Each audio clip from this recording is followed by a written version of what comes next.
Welcome to your NBA stock report for the week of January 24th. I'm Tim Bontemps, NBA reporter for ESPN.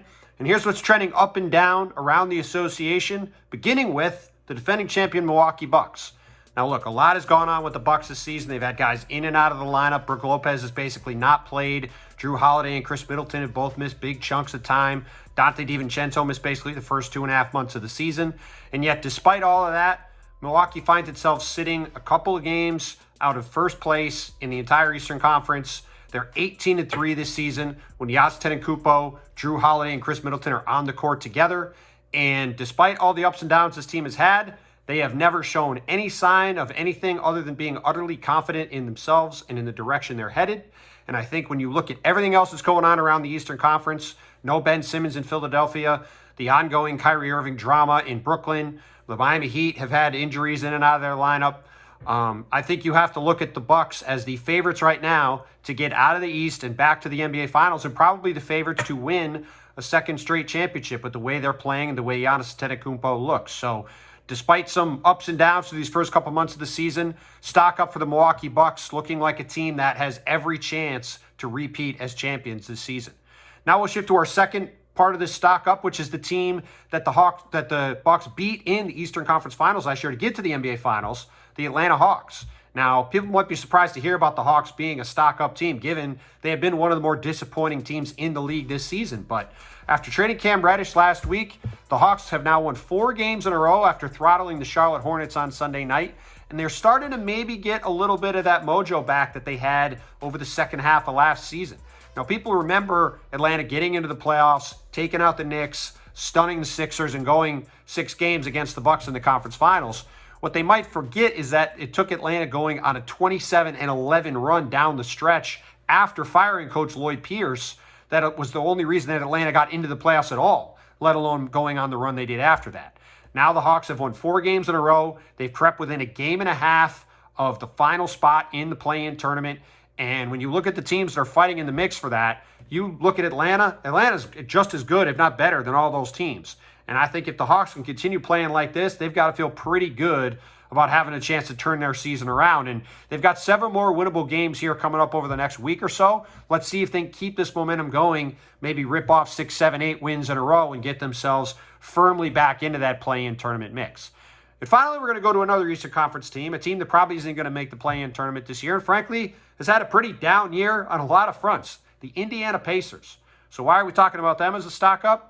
Because they might have had the most improbable back-to-back wins of the season, winning against the Lakers in LA and then winning in Golden State against the Warriors. Now look, obviously the Lakers don't have Anthony Davis. The Golden State Warriors don't have Draymond Green. But the Indiana Pacers, against the Warriors in particular, had their entire projected starting lineup. Malcolm Brogdon, Karis LeVert, TJ Warren, Miles Turner, and Domantas Sabonis all sitting on the bench in street clothes watching the game. And it didn't matter. They go out and beat the Warriors, one of the best teams in the league this year. They come back and beat the Lakers on the night before. The game before that, they played the Clippers, make a huge comeback, nearly win that game. It was just impressive to see a Pacers team that's dealt with a lot of injuries this year, has had a lot of tough losses late in games, is better than their record would indicate. It was impressive to see them bounce back and play the way they did on the road this week and at least show some signs of life. And while it's probably not going to be a great season for them overall, this was a week for, if you're an Indiana Pacers fan, that you had to feel pretty good about. Now, the other end of the spectrum, starting with the stock down, unfortunately, there's nowhere to start but with the Chicago Bulls. And look, I've said many times, I was clearly wrong about the Bulls this year. They have been super fun to watch, and a big part of that has been the play of Lonzo Ball and Alex Caruso. They're 2 top defensive players in their backcourt. They've been huge factors in allowing the Bulls to shock everybody, most importantly me, and be an elite defensive team for large stretches of this season. And now both Lonzo Ball and Alex Caruso are going to be out for probably the next 2 months after undergoing surgeries. Lonzo Ball on his knee, Alex Caruso on his wrist after the flagrant foul by Grayson Allen of the Bucks on Friday night that eventually cost Allen a game suspension that was handed down on Sunday. Suspension aside, though, this is just a really devastating couple of injuries for the Bulls. for the way they'd been playing this year, they had themselves in position to maybe be the number one seed in the Eastern Conference. They'd gotten through having their whole team come down with COVID. They looked like they had a chance to maybe get things turned around. Instead, now they have their two top defensive guards out. Zach LaVine should be back soon from his own knee issue. Javonte Green will hopefully be back soon too. But, it's just been one thing after another for the Bulls from an injury standpoint. And we'll see how they can hold up with, trying to bounce back from being without Lonzo and Caruso. But it's just really a shame for the way that their season's gone to have this happen. And as our Kevin Pelton pointed out in his piece this weekend, the Bulls are only a couple games up from 7th place in the bunched up standings in the Eastern Conference. So not only is it going to be tough for them to stay in the home court mix, they might have to start wondering if they can stay out of the play-in at this point, or at least the 7th seed, which again, they've been phenomenal this year. And it's just disappointing that we're talking about injuries when they've been, one of the best and most fun stories in the league to watch this year. So hopefully those guys get back soon, and hopefully the Bulls are able to overcome those injuries and stay in the mix for home court advantage in the Eastern Conference, which is frankly where that team deserves to be with the way they've played so far this season.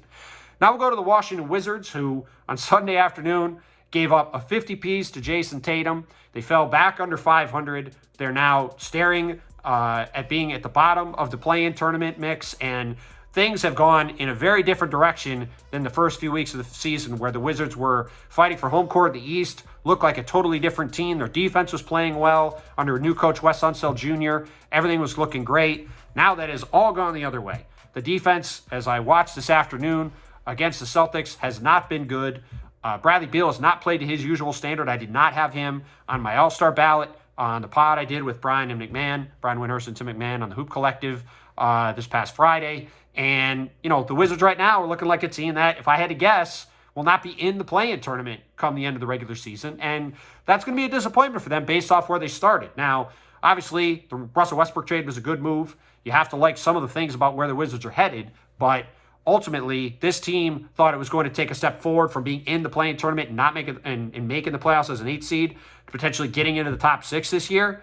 If they backslide the other way and miss the play-in tournament entirely, that's definitely going to be a disappointment. And certainly right now, things are not looking great for the Wizards in terms of trying to avoid that fate over the next couple of months. And finally, let's talk a little bit about James Harden. Now look, after Sunday's loss to Minnesota, Steve Nash and James Harden and Kyrie Irving all went to the media and said James Harden is not getting the foul line enough. He deserves more foul calls. Look, if you go through the tape, I'm sure you can find fouls here and there that James Harden should be getting. But here's the bottom line. James Harden is going to the free throw line more than one free throw per game more than last year. If you take out the first 5 games of the season, basically the month of October, when the NBA was really letting things go at the very beginning of the season, he's averaging almost 9 free throws a game.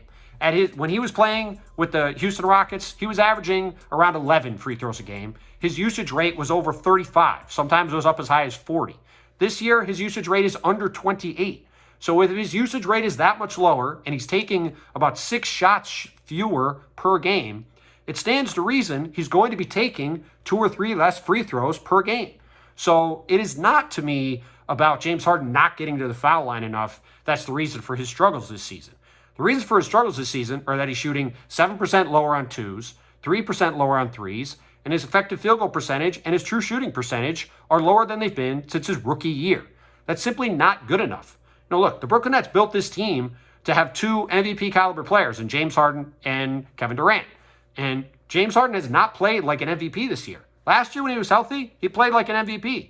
Even after the stuff that went on in Houston, there were some people that had him in the mix for MVP when he hurt that hamstring in March.